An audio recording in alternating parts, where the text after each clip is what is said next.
Now guys, what we are going to do today is we are going to start our course formally, and whereby we'll be seeing the introduction to Indian economy. And in the introduction part, what I'll go through is a small walkthrough overall about the Indian economy over the years. So the next part जो हम discuss करेंगे वो आपके syllabus में पर से आपको नहीं मिलेगा. In fact I will be covering both the syllabus Indian economy 1 and Indian economy 2 when I'm going to go through the next slide. And that slide is going to become the benchmark for your entire analysis throughout these two courses. Okay, because that's a macro view of the entire economy. So it being the macro view, इसीलिए वो काफ़ी ज़्यादा important हो जाता है. Now, so if we see this, guys, what is this? This basically chart is a typical walkthrough the Indian economy. Now, what is this walkthrough about? ये हम देखते हैं कि ये walkthrough क्या है. And if you have any questions, guys, you can simultaneously keep posting on the chat box. ठीक है? Now, or you can unmute yourself and then ask. So you have both options available. Now, if we see, we are going to, in this particular reading, जो हमारी ये वाली reading है, it's written by Pulapre Balakrishnan, and he has focused on the growth aspect of the Nehruvian era. And we'll go through the reading as well. If I just show you the reading also, hold on. If you see the reading, the name of the reading is Recovery of India, Economic Growth in the Nehruvian Era. So this reading is about the Nehruvian era, and we know that the Nehruvian era is primarily or is basically between 1950 to 1964. 1950 officially, actually 1947 में हम independent हुए, but 1950 से हम Republic हुए, और हमारा planning वाला जो पूरा प्रोसेस है वो वहाँ से शुरू हुआ 1950-51 से. And 1964 till the time he died, that is the period that this reading focuses on. However, this reading also compares the period of 1964.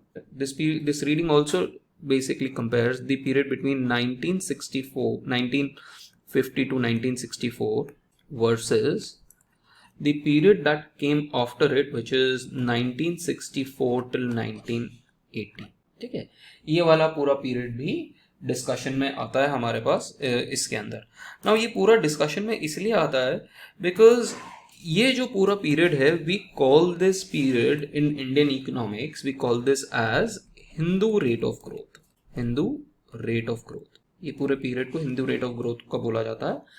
The reason it's called Hindu rate of growth is because इस period में हमें बोला जाता था, this term was coined by an economist, K.N. Raj.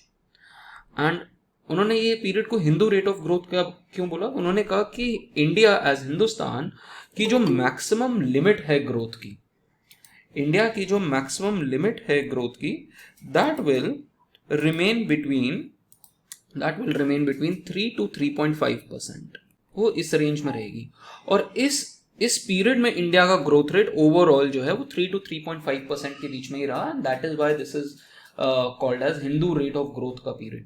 So it's kind of a critique which K.N. Raj posts कि boss आपका जो development strategy है वो वर्क नहीं करा, आपने अपने आप को स्ट्रक्चरली लिमिट कर दिया है इस ग्रोथ रेट को. So we need to break that growth path. And the period that we see after it, and we will see this in this part of the syllabus as well as in the next part which we will cover in Indian economy too, that in sometime in mid 80s we had a structural break. Now when we talk about structural break, हमने econometrics में Chow test देखा था. So that kind of an application of structural break, where we see that post this period 1980s onwards, if we see 1980s onwards, India का growth rate 5% plus होना शुरू हो जाता है. बट वो जो 5% प्लस का जो ग्रोथ रेट है वो सस्टेनेबल नहीं रहता, because we adopted unsustainable strategies for growth. We will talk more about them as well.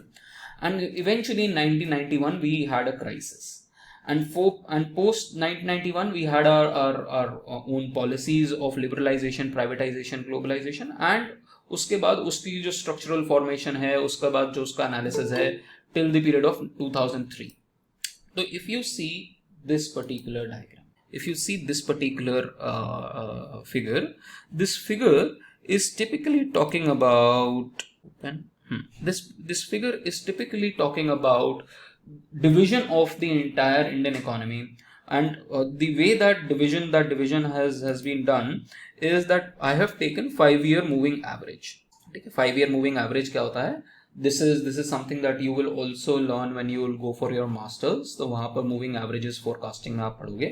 Moving averages क्या होता है? जैसे 5 years 5 सालों का आपके पास, जैसे 10 सालों का growth rate है. This is growth rate of year 1, 2, 3, 4, 5.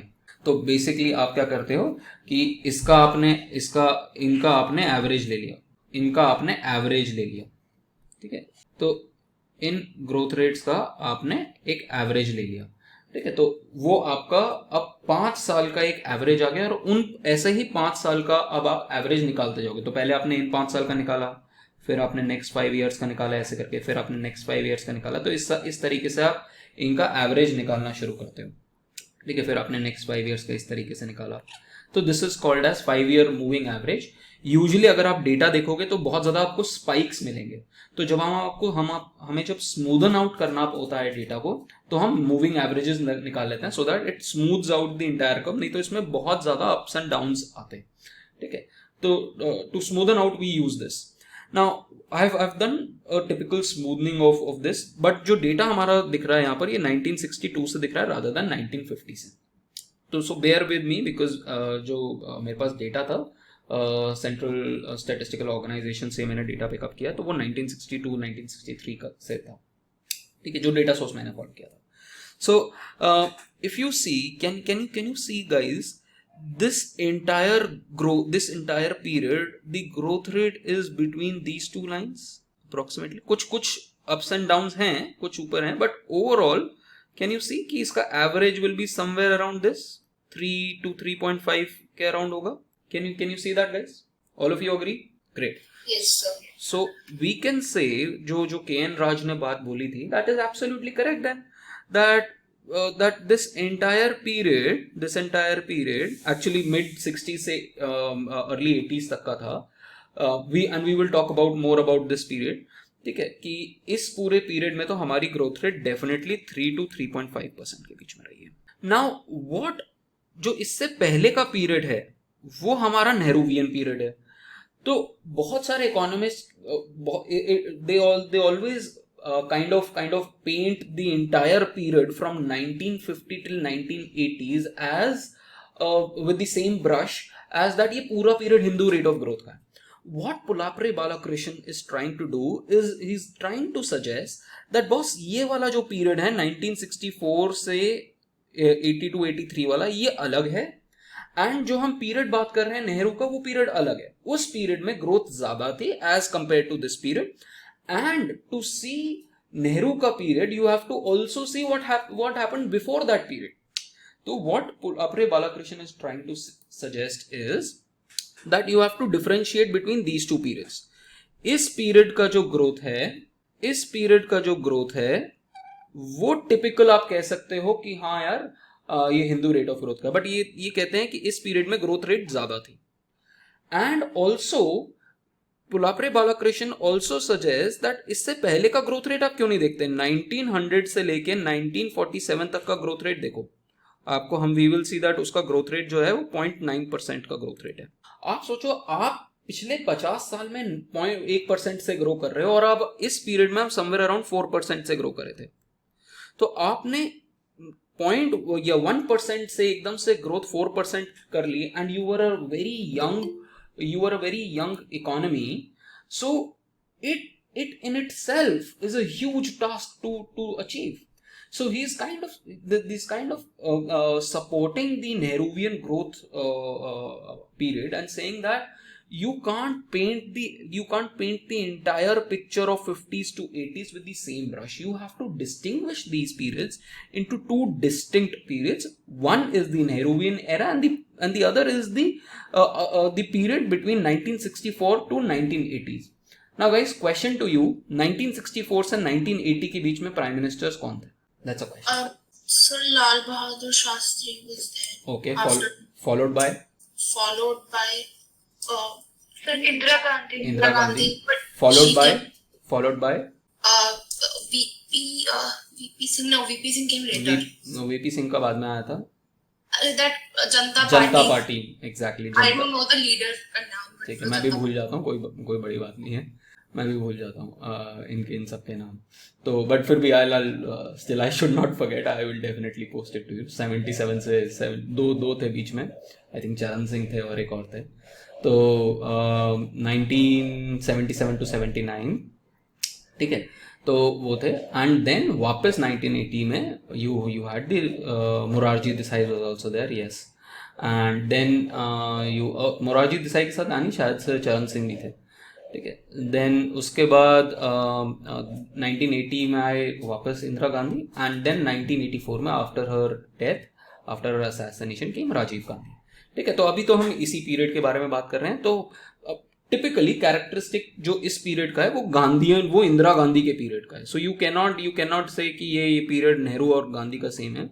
तो ये इंदिरा गांधी का पीरियड है, ठीक है. यू कैन टिपिकली, क्योंकि इसमें 2 ही साल सिर्फ दूसरी गवर्नमेंट थी, जनता पार्टी की गवर्नमेंट थी, बाकी साल में इंदिरा गांधी. एंड शास्त्री जी का जो टेन्योर था वो वैसी बहुत ज़्यादा टुमल्टुअस था. वॉर्स हो रही थी, वो आ रहा था, ड्रॉट था बहुत ज़्यादा.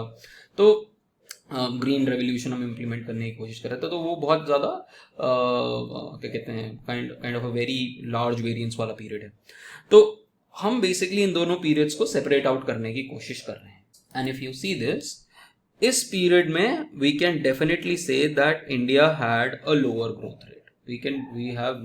we can simply see the data, and data can easily suggest us that yes, the growth rate in this particular period was definitely low. But however what you see is 1983 1984 में, ठीक है, वैसे तो यहीं से शुरू हो चुका था. देखो 1981-82 से ही आपको एक ब्रेक दिखना शुरू हो जाएगा कि तेजी से इकोनॉमी ऊपर आ रही है. So we will see that early 80s से रिफॉर्म प्रोसेस इंडिया में शुरू हुआ. This reform process initially was, we will talk about this in a particular reading by Bhagwati and Subramanian, that ये जो अर्ली रिफॉर्म पीरियड था वो रिफॉर्म एडहॉक रिफॉर्म्स था, रिफॉर्म बाय स्टेल्थ था, and piecemeal reforms आपने करे थे. we will learn more about these particular terms in coming days and coming lectures. but जो reforms थे वो full fledged reforms नहीं थे, जिनको हम बोलते हैं big bang reforms, ठीक है. big bang as in the word suggests in terms of physics कि आपने एक something spectacular किया which gave a very different origin, which has a very different origin. तो वो जो बिग बैंग रिफॉर्म्स आपने किए हैं वो 1991 में किए हैं. एंड परहैप्स इस गवर्नमेंट ने काफी सारे बिग बैंग रिफॉर्म्स करे हैं. फॉर एग्जांपल, बट इन्होंने एक साथ नहीं करे, but series of big bang reforms दे रहे हैं, ठीक है. उनको अगर आप पूरे पीरियड को देखोगे, एनडीए 2 के गवर्नमेंट का पीरियड देखोगे, तो lot of 1 and 2 both, lot of individual major reforms. For example, the GST reform is a very huge reform. The agricultural reform is a huge reform. Then you have many reforms in the electricity market. You have many reforms in the in terms of Swachh Bharat and waste disposal. तो बहुत सारे individual reforms करे गए हैं, rather than at one go. So the history will call this particular period as series of individual reforms rather than one time reform. तो ये हमने देखा. तो 1983-1984 में, specially after Rajiv Gandhi came to power, उन्होंने बहुत सारे रिफॉर्म्स किए थे. He was perhaps one of the best prime ministers apart from Atal Bihari Vajpayee ji, ठीक है. In at least in my book, in terms of what he was able to achieve in those 4-5 years that he was at the helm. बहुत सारे आपको peace accords मिलेंगे. For example Punjab का militancy का उन्होंने ख़त्म किया ऑलमोस्ट. जो पीस अकॉर्ड था वो लेके आए. नॉर्थ ईस्ट के बहुत सारे पीस अकॉर्ड्स वो लेके आए. तो पीस अकॉर्ड्स, और अल्टीमेटली उनका डेथ भी पीस अकॉर्ड की वजह से ही हुआ जो श्रीलंका में वो ही was trying to achieve. And in terms of economic modelling as well, उन्होंने बहुत सारे रिफॉर्म्स किए थे टू बूस्ट द इकोनॉमी. तो उस पीरियड को हम लिमिटेड रिफॉर्म्स, रिवाइवल रिफॉर्म्स के बारे में बात करते हैं.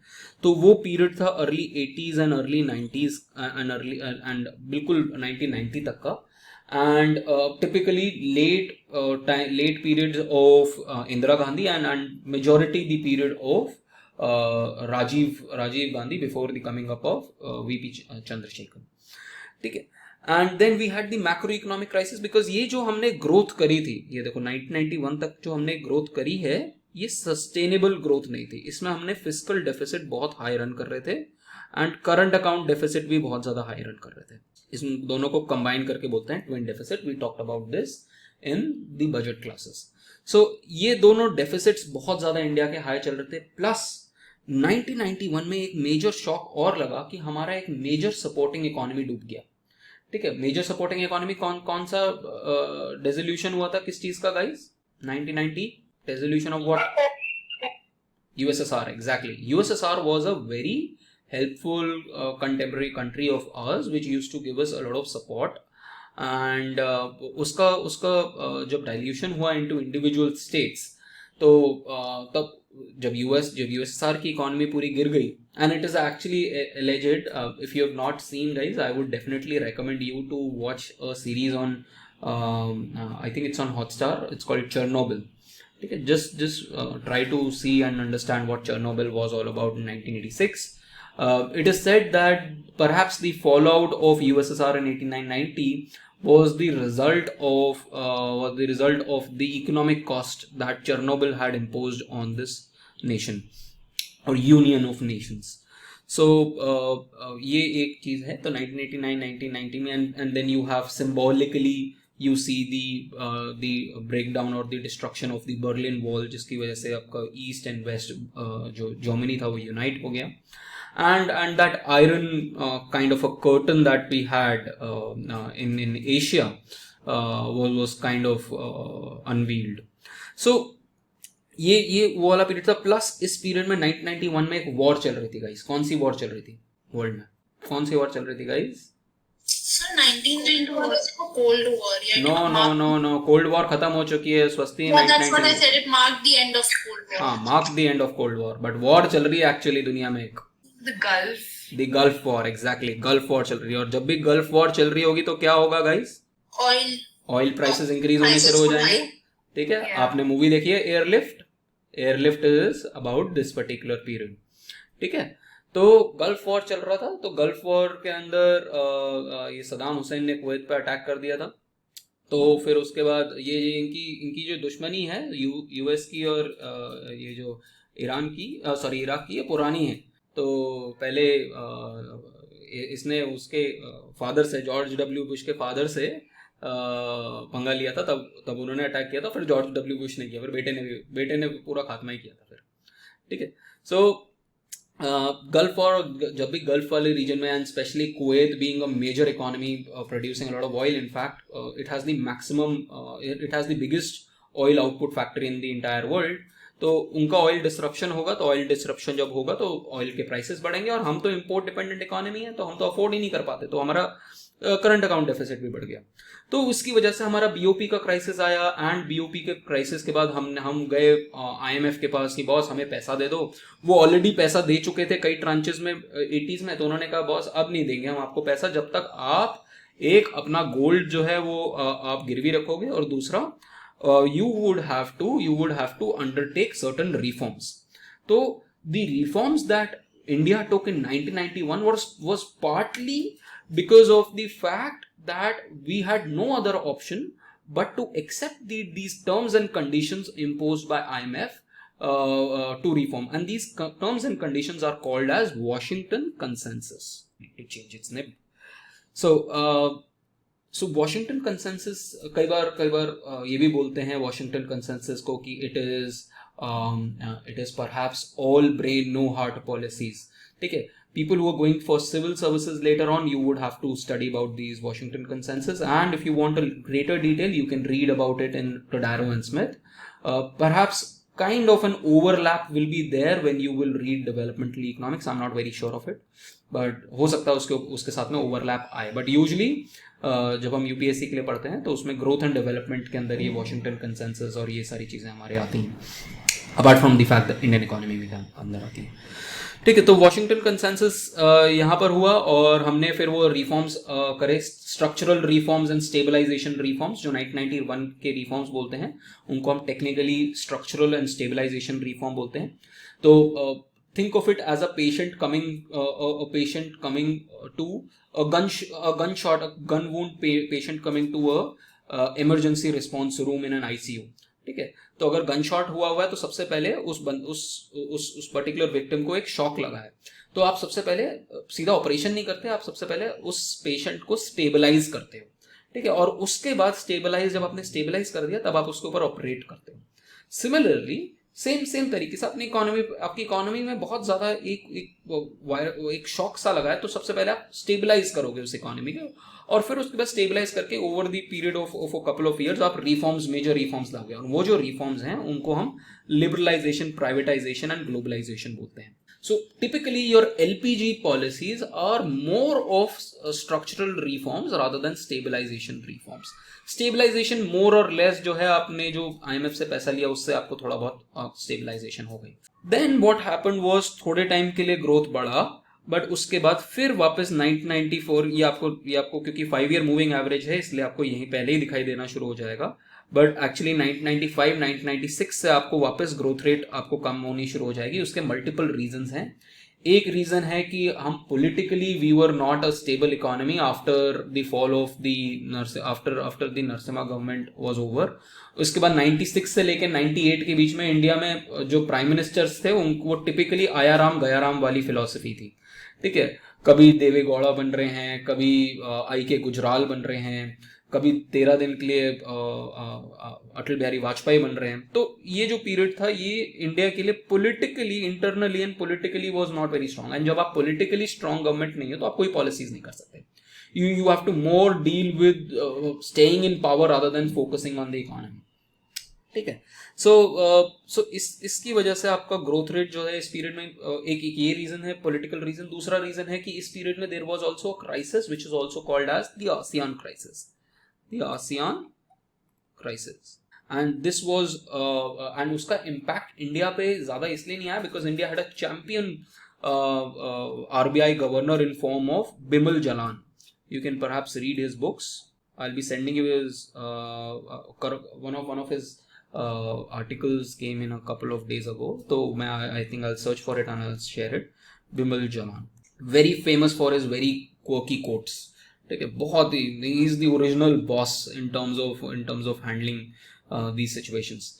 ठीक है, तो एक बिमल जलान है, एक यू हैव डी सुब्बाराव जो लेट 2000s में आते हैं as RBI governor, and then you have Raghuram Rajan. These are very 3 prominent, very important RBI governors in the parlance of history of RBI's governors। ठीक है, तो ये बहुत इंपॉर्टेंट है। तो इन्होंने क्या करा, इन्होंने इंटरेस्ट रेट इंडिया का इंक्रीज किया, और जब भी इंटरेस्ट रेट इंक्रीज करते हैं तो we know through our ISLM analysis that if the interest rates are high then your IS, given your IS curve and given your money market, आपका investments जो हो जाएंगी वो गिर जाएंगी, और इन्वेस्टमेंट्स अगर गिर जाएंगी तो आपका आउटपुट गिर जाएगा।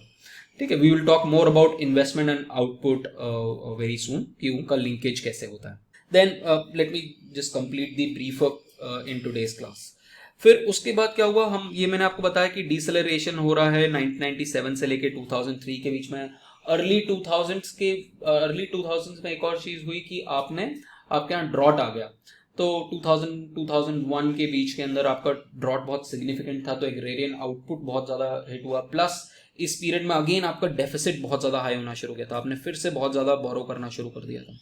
तो it was resembling that India might again face a kind of a financial crisis in this period. So ये इस पीरियड की स्टोरी थी यहाँ तक की। तो आपको दिखाई देगा कि इस पीरियड में देखो वापस एक डिक्लाइन आ रहा है। देन उसके बाद 2004 में आती है नई government, that was under doctor Manmohan Singh, UPA 1 from 2004 till 2009. that period also coincides with India's best period in terms of growth.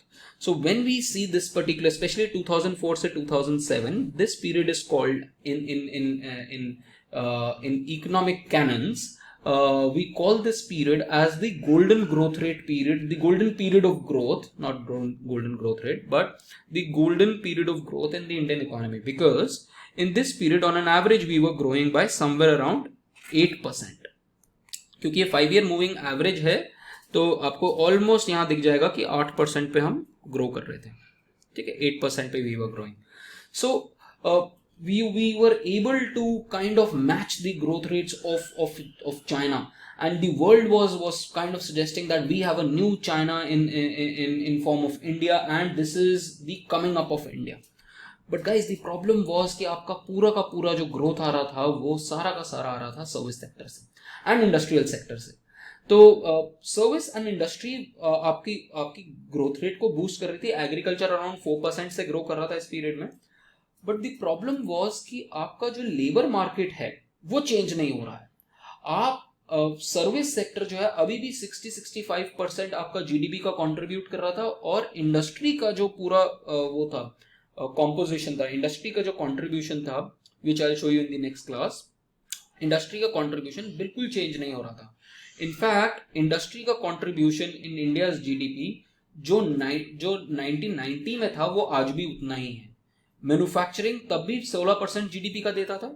Manufacturing अगर आप देखो, ये एक बहुत बड़ा फेलियर है इंडिया का डेवलपमेंट प्रोसेस का. 1990 में 16% जीडीपी आपकी मैन्युफैक्चरिंग से आती थी. यू सी 2011 अभी भी 16% है. इंडस्ट्री का शेयर ऑलमोस्ट सिमिलर है, एक्सेप्ट फॉर द फैक्ट कि हमने कंस्ट्रक्शन में शेयर बढ़ा दिया है. तो ये एक इंडिया का मेजर डेवलपमेंटल फेलियर है, that we have not been able to move our economy from being an agrarian economy to an industrial economy. हर देश आज तक हिस्ट्री में पहले एग्रेरियन इकोनॉमी बना, फिर इंडस्ट्रियल इकोनॉमी बना, फिर सर्विस लेड इकोनॉमी बना. We have kind of skipped the industrialisation phase, और हम सीधा एग्रेरियन फेज से सीधा कूद के सर्विस लेड फेज में आ गए हैं. तो वो हमने जो मैन्युफैक्चरिंग बस, it's also called missing the manufacturing बस, जो मैन्युफैक्चरिंग बस हमने लूज आउट करा, उसका अभी तक हम खामियाजा काइंड ऑफ भुगत रहे हैं. बिकॉज अगर हम मैन्युफैक्चरिंग कर पाएंगे तो हम एक्सपोर्ट ज्यादा कर पाएंगे, और हमारा वर्ल्ड ट्रेड जो है बाकी सारी कंट्रीज साथ बढ़ेगा. In fact yesterday only on LinkedIn I was seeing, I think Economist इस बार के Economist में एक पोस्ट है which talks about who traded with, if some of you have seen it you might be able to recollect, who used to in year 2020 in the year 2000 who used to trade more with US versus China, and in 2021 who's trading more with China as compared to US. तो पूरा का पूरा world आज के date में China से ज्यादा trade कर रहा है. क्यों? क्योंकि उसने अपने आप को एक मैन्युफैक्चरिंग हब बना लिया. That is what we are trying to do, but in today's age it's very difficult to do that. ठीक है. सो अब India has kind of awaken to the fact that we can not ignore manufacturing and we have to somehow boost our manufacturing. So we are taking steps towards that action. Now, what we see is in this golden period हमारा 8% का growth rate है, but what happened after this is 2007-8 में you had that crisis which is called as global financial crisis or global financial meltdown. There are a couple of very good movies which analyze this particular event. One is The Big Short. You should definitely watch it, The Big Short. And the other you should watch is perhaps Margin Call. Both are available I think on Amazon or Netflix पे I think एक दोनों में आपको कहीं ना कहीं मिल जाएंगी. And third, if you want to see, you can see Capitalism by. ठीक है.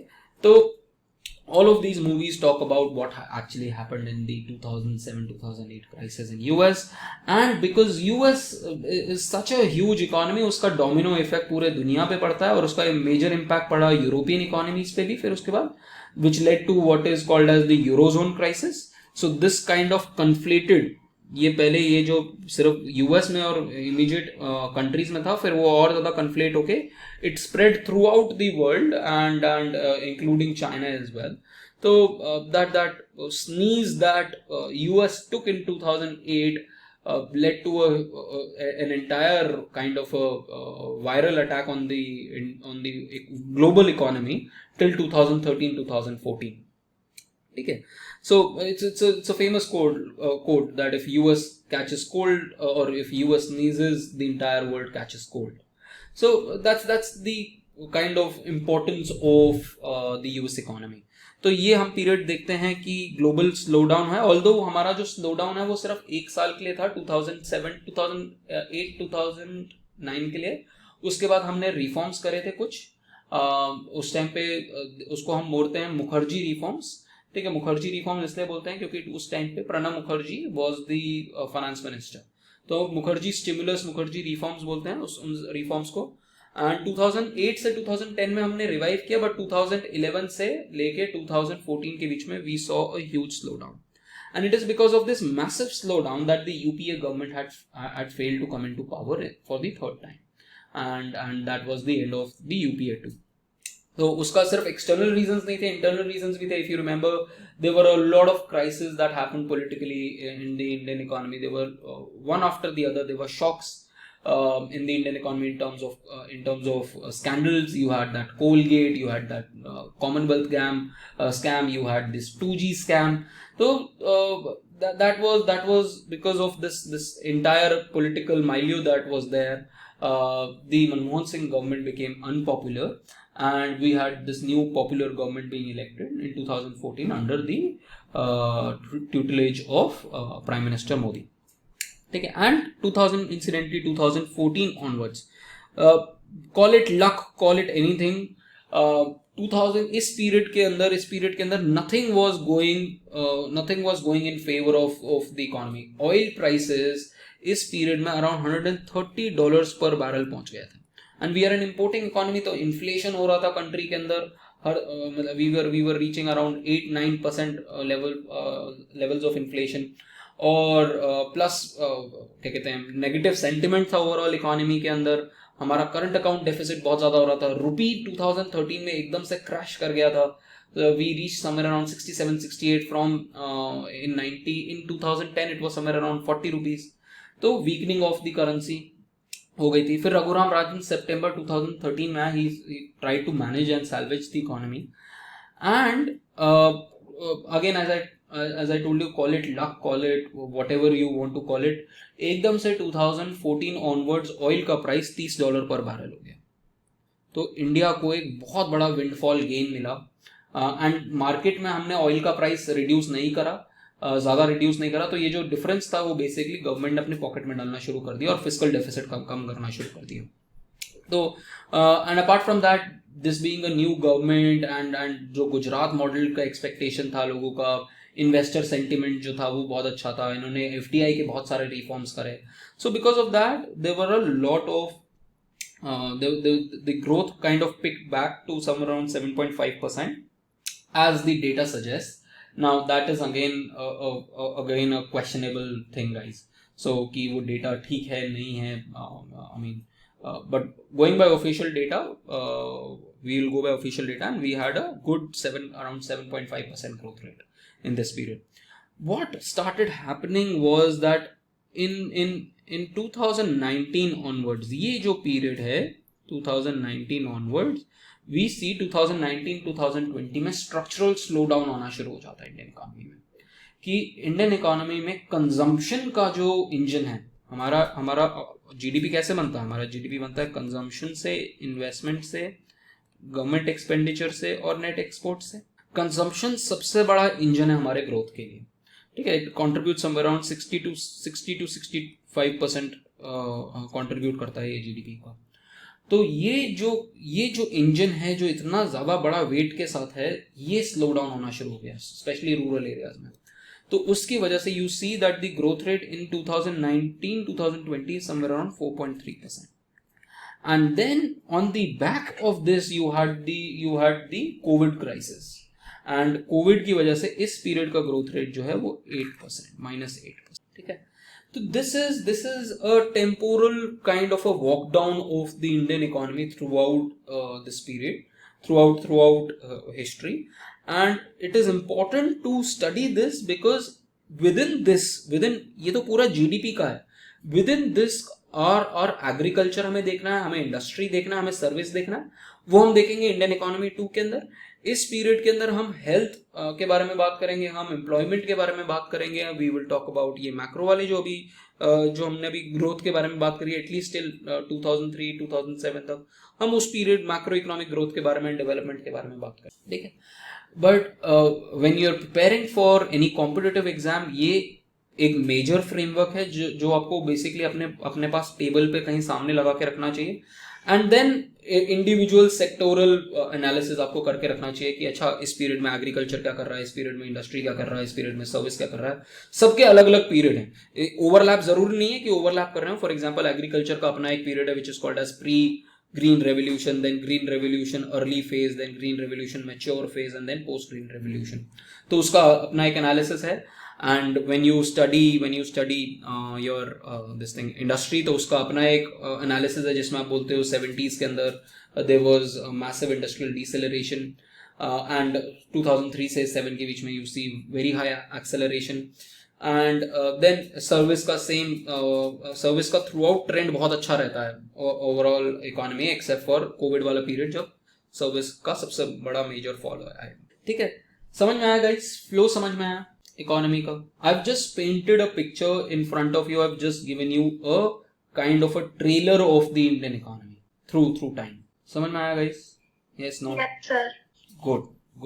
So Indian economy guys, Indian economy can be the worst nightmare that you can have. At least in my college days, I used to feel it like that.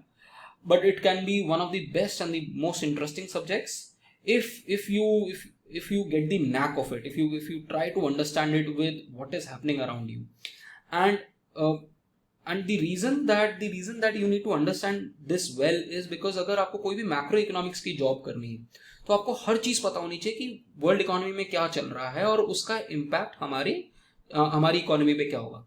तो यहाँ पर जो होता है ना, contemporary economics का बात आनी शुरू हो जाती है, and thereby you have those intellectual conversations because you know कि इकोनॉमी का बैकग्राउंड क्या और अब क्या चल रहा है। So to become a true economist, you need to figure out the history of economy as well. Not just this, in fact, there's a very good course which is also called as Economic History of India, which no one opts in the university. But you will, if you ever read that particular subject, especially in UPSC, you would have to go through those courses as well. तो you will understand कि अच्छा India इस stage तक आया कैसे। हम तो अगर 1600 के बारे में बात करें तो वी ग्लोबल ट्रेड में सबसे बड़ी इकोनॉमी थे हम, 30% ऑफ वर्ल्ड जीडीपी हमारा था। वहां से लेके हम when we talk about 1949, तो हम तो वहां से 2% पे भी नहीं पहुंच पाए। तो वो डिस्ट्रक्शन जो हुआ 200-250 साल में ब्रिटिश एरा के, वो कैसा था और वो स्ट्रक्चरली कैसे उन्होंने हमारी इकोनॉमी को डिस्ट्रॉय किया, तो वो पूरा एनालिसिस, हिस्ट्री का एनालिसिस करना बहुत ज़्यादा इंपॉर्टेंट है एंड समझना बहुत important. Again if you read those texts, if it's not taught properly, it's the worst nightmare that a person can have. History can be very daunting if it's not taught properly. But if you give context to it, then it becomes very interesting कि कैसी story है। तो कई बार हम flashback में जो stories देखते हैं कई बार बहुत इंटरेस्टिंग लगती हैं, बट कई बार पढ़ने में ठीक नहीं लगती। तो उसी तरीके का कि आप किस तरीके से उसको पिक्चर बनाओगे अपने ब्रेन में। Let me quickly tell you about the snapshot of the paper कि हम इस पेपर में क्या क्या बात करने वाले हैं, and then we will close for today's class. We are going to talk about the highlights of the Nehruvian era. ठीक है, कि इस पीरियड में 1950 से 1964 में क्या हुआ, and we will typically argue that boss ये वाला जो पीरियड है ये बहुत डिफरेंट है qualitatively and quantitatively from the period that preceded it. And when I say preceded it, we are typically talking about 1900 to 1947 वाला period, and the period that followed it we will compare it to 1964 till 1980, and we will also compare it to 1950 to 1990।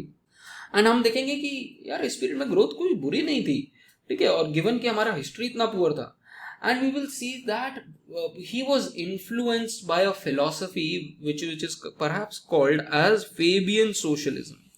Now socialism, you don't what is the other subject that you're having? Political economy you're not having. If you would have studied political economy, you would have studied these schools of how in economic history we see earlier we had a tribal culture, then you had this culture of what is called as feudal lords and feudalism आया, फिर feudalism से you have capitalism से you have socialism and socialism के बाद communism. ठीक है, तो ये एक और ये जो पूरा थ्योरी है ये फेमस किया था कार्ल मार्क्स ने. ठीक है, तो dialectical forgetting what is it called, dialectical materialism, theory of dialectical materialism. ठीक है, तो it's also very interesting theory. अगर आप वो कार्ल मार्क्स की थ्योरी पढ़ो तो it is said that once in your life you will definitely fall in love with the idea of socialism. Definitely, there isn't a person that I know who doesn't love the idea of socialism. But there is another quote which is a very comical quote, which says that you will definitely fall in love with socialism once, but perhaps it will be idiotic to stick to that socialism philosophy throughout your life. Okay? But history will tell us whether that's true or not. I've just heard this quote. Okay? No judgments on it. ठीक है, तो कई बार politically बहुत वो होते हैं. For example अगर JNU जाओगे तो आपको वो थोड़ा सोशलिस्टिक एंगल मिलेगा. ठीक है, अगर आप डी स्कूल जाओगे तो आपको वो थोड़ा कैपिटलिस्टिक और वो राइट विंग, थोड़ा सा राइट विंग तो नहीं, परहैप्स मिडिल ग्राउंड मिलेगा. ठीक है, तो depends on what kind of school that you go, you will find different undercurrents there. तो Fabian सोशलिज्म टिपिकली जो फिलॉसफी है वो कहता है कि ओनरशिप जो होनी चाहिए वो स्टेट की होनी चाहिए. ठीक है, there is a very interesting this thing cartoon on it. I will perhaps share it with you in the next class. मैं इसी PPT में डाल दूंगा सोशलिज्म, और उसका ऊपर एक काऊ के साथ एग्जाम्पल लेके लिया हुआ है. ठीक है, I remember it during my days कि वो होता था. तो socialism is basically everything is owned by the state. ठीक है, all means of production is owned by the state. जो काम करेगा वो सारा state. For example, अगर मैं चावल उगा रहा हूँ तो मैं चावल खुद नहीं बेचूंगा, मैं जाके वो स्टेट को दे दूंगा. मैंने स्टेट तो एक गवर्नमेंट है जिसको मैं सारा का सारा चावल उसको दे दूंगा, और वो फिर वो सारा चावल को बांट देगा सबको, और सेम प्राइस पे बांटेगा. ठीक है, बट जब भी आप सोशलिज्म की पॉलिसी फॉलो करते हो तो वहां पर वायलेंस जरूर आता है. And you will see all of this socialism वाली जितनी भी कंट्रीज होंगी ना, और जितनी भी फिलोसफी होंगे, उनमें रेड फ्लैग होगा. देखा आपने गाइस, रेड फ्लैग होगा. एक चलो रेड कलर स्टार भी कई बार होता है, सिकल, यस सिकल, मैं भी पता नहीं क्या बोले जा रहा हूँ, स्टार भी होता है, सिकल भी होता है. तो इस तरीके से इनका वो होता है, क्योंकि वो कहते हैं कि जो एग्रेरियंस हैं और जो डाउनवर्ड क्लास है उनका रूल आएगा और कैपिटलिस्ट को हम हटा देंगे. ठीक है, तो basically you are going to take away the ownership from the capitalist owners, और वो इज थ्रू रेवोल्यूशन, जो मार्क्स कहते हैं एंड एंगल्स कहते हैं, दैट्स थ्रू रेवोल्यूशन. तो it is always associated with blood and violence, जहां पर भी ये आया है, एक्सेप्ट फॉर इंडिया जहां पर हमने एक सोशलिस्टिक मॉडल लिया है. But that socialistic model was with in marriage with democracy. So उसको हम फेबियन सोशलिज्म बोलते हैं, कई बार हम गांधीयन सोशलिज्म भी बोलते हैं, because and that's the contribution of Gandhi. It's because of the kind of ethos we had and the kind of independence movement that we had, कि गांधी जी का इन्फ्लुएंस बहुत ज़्यादा था. And there was, apart from the violence that we had during the partition time, the kind of way we introduced socialism into our system was in a perhaps democratic way as compared to others. और हम mix economy तब भी चल रहे थे, but our tilt was more towards socialism, and that increased after 1965 जब हमारा association with USSR और ज़्यादा बढ़ गया था. In fact, the Nehruvian model जिसको हम बोलते हैं, जिसको हम आगे जाके बोलेंगे, स्लाइड में आएगा, नेहरू महालनोबिस मॉडल जिसको हम बोलते हैं, it is takes more inspiration from Feldman's model, हम उसके बारे में बात करेंगे, विच इज अ यूएसएसआर का मॉडल. तो यूएसएसआर के ग्रोथ मॉडल से हम काफी इंस्पायर हुए थे, और 5 ईयर प्लानिंग का जो कंसेप्ट है, जो प्लान का जो कंसेप्ट है, ये यूएसएसआर का ही कंसेप्ट है. ठीक है, तो वो प्लानिंग का कंसेप्ट वो सारा हमने यूएसएसआर लिया. तो basically you can say that we adopted a lot of policies from USSR. Having said that, you'll be surprised to know that one of the first countries that Nehru actually went to was US and not USSR. He kind of was swayed and perhaps dissuaded by the kind of policies that US had, and the kind of the reception that he got, and the kind of economic structure that prevailed in US. And therefore, when he went to USSR and he saw the policies there and the kind of economic structure, he said that probably this would suit us better. And we will see a data-based critical analysis of growth in this particular period, and we'll compare it to all the periods preceding it and post it. Now, what are the contested issues? Because these are the 5 major issues in which the reading is divided. तो हम बोलते हैं कई बार कि India का growth आज तक poor इसलिए है क्योंकि इंडिया का स्टार्टिंग पुअर था. इट इज समथिंग लाइक, अगर आप क्रिकेट फॉलो करते हो तो it is something like, I hope सारे क्रिकेट फॉलो करते हो गाइस, आई एम अज्यूमिंग. तो आपको टी20 या वनडे अगर आप लो, तो अगर टी20 या वनडे पहले 6 ओवर क्या होते हैं, पावर प्ले, या फिर पहले 10 ओवर होता है पावर प्ले. तो आप अगर अपने पावर प्ले में सोचो 6 ओवर में आपने 10 रन मारे, तो आपको कैचअप करने के लिए एंड में आप 200 रन कभी मार ही नहीं पाओगे, बहुत ज्यादा मुश्किल होगी मारने के लिए. तो हम बेसिकली उसी टाइप से उसी एनालिसिस से हम बोलते हैं कि बॉस हमारा जो इकोनॉमिक ग्रोथ था, हम जो इतने कम ग्रोथ पे रहे, और हमारा जो इकोनॉमिक स्ट्रक्चर है, आज तक हम डेवलपिंग कंट्री हैं, वेराज चाइना आज की डेट में अब यूएस को चैलेंज कर रहा है, वो उस सब का हम ब्लेम जो है, it's very easy to put it on Nehru ji. जो अब कुछ हुआ जो नेहरू जी की वजह से हुआ, ठीक है. That's again an alternative right wing analysis that you have. To some extent it's true, yes, because of the fact, and I'm giving my personal opinion here guys, because of the fact that perhaps Nehru and the Gandhi family is more celebrated more than its share, because of the fact that history is written by all of the sympathizers of Congress. तो अगर आप history देखोगे तो history में major जो आप NCERTs पढ़ते हो, आर.सी. शर्मा, आर.एस. शर्मा और ये जितने भी लोग जिनकी आप एनसीईआरटीज पढ़ते हो, किताबें पढ़ते हो, बिपिन चंद्रा, ये सारे के सारे टिपिकल कांग्रेस एसोसिएटेड लोग हैं. तो अगेन अगर ये कांग्रेस एसोसिएटेड लोग हैं तो they will form a better picture of history. तो history is basically what it's taught and what's written. But उस पीरियड में जो राइट विंग हिस्ट्री है, वो इंटेलेक्चुअल्स जो है वो राइट विंग में नहीं हुए थे, ठीक है, और इसलिए उनका जो नैरेटिव है वो वीक रह जाता है. नाउ यू आर सीइंग आजकल we are seeing more books being written on from the perspective of Sangh and from the perspective of the right wing. तो history also perhaps needs a revision और perhaps a recalibration of sorts. तो don't always go by what is written, because what is written is also with the bias of that particular person. Okay, so if you see, it's something similar to अगर आप north Korea में जाओ, north Korea में बोलो, तो north Korea में आपको लगेगा कि यार ये जो किम जोंग उन है वो तो भगवान है उनके हिसाब से, उनके पास तो कम्युनिकेशन का और कोई तरीका ही नहीं है. उनका तो मैनिफेस्टो और वो सब कहते हैं कि भैया ये तो he does not even excrete also, मतलब his digestive system is like that. तो उन्होंने तो डेमी गॉड वाला स्टेटस दे रखा है. क्यों? क्योंकि उनके प्रोपागेंडा ऐसा है. इट्स सिमिलर टू जो प्रोपागेंडा जो नाजी टाइम में एसएस ने किया था. तो don't always go by what is written in books, because what is written in books can always be manipulated by biasness. ठीक है, तो you need to have multiple sources to study the same thing to come to a reasonable conclusion. तो ये एक wasted past का ये एक wasted past का एक एलिगेशन बहुत ज्यादा बड़ा लगाया जाता है. and Pulapre Balakrishnan kinds of rescues the Nehruvian era from this allegation and says that ये wasted past नहीं है. What came after Nehru's era is perhaps the reason that you see a Hindu rate of growth.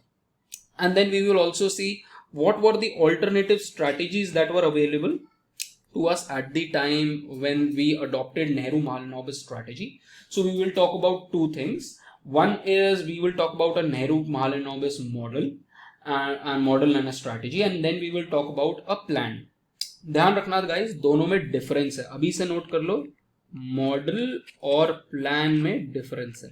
Model industrialisation का था, plan पूरी economy का था. तो model जो है वो प्लान का एक सबसेट है.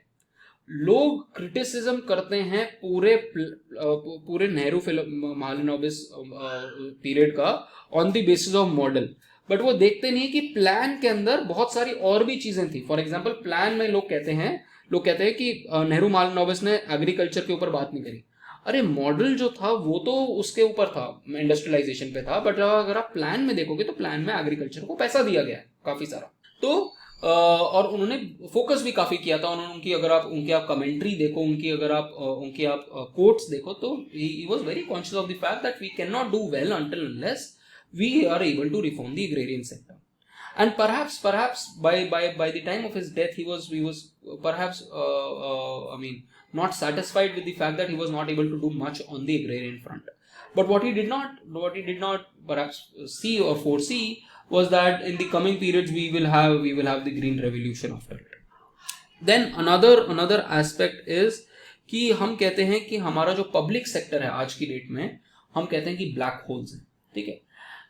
And when we say black holes, we basically mean that anything that passes through it is basically draining. आज की डेट में आप एयर इंडिया को देख लो, आज की डेट में आप MTNL को देख लो, आज की डेट में आप BSNL को देख लो, आज की डेट में आप बहुत सारे पब्लिक सेक्टर बैंक्स को देख लो. ये सारे के सारे ह्यूज लॉस मेकिंग कंपनीज हैं और ये सारी की सारी इस पीरियड में आई है. इस पीरियड में हमने बिफोर 1980s वाले पीरियड में हमने पब्लिक सेक्टर को कमांडिंग हाइट्स पे डाल दिया. There is this quote called putting them on commanding heights. हमने पूरी इकोनॉमी का सारा जिम्मेदारी इन PSUs को दे दिया और पब्लिक सेक्टर एंटरप्राइजेस को, और इनके जो मैनेजर्स होते थे वो राजा की तरह जीते थे. एक टाइम था जब बोला जाता था कि बॉस अगर आप IAS नहीं बन पाए ना तो आप बैंक PO बन जाओ, तो वो भी इक्वली अच्छी नौकरी है क्योंकि उसमें भी पूरा सेम ठाट और वो सेम है. ठीक है.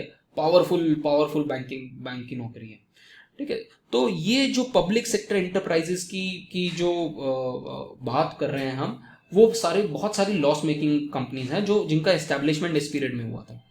बट जब हम एनालाइज करेंगे तो हम देखेंगे कि यार ये जो एम्फेसिस था पब्लिक सेक्टर का वो नेहरूवियन पीरियड में और था, और ये लॉस मेकिंग जो लॉस मेकिंग बनी ये इंदिरा गांधी के पीरियड में बनी, क्योंकि हमने इन कंपनीज को वेलफेयर के लिए यूज करना शुरू कर दिया. हमने इनको as direct arm of the government use करना शुरू कर दिया.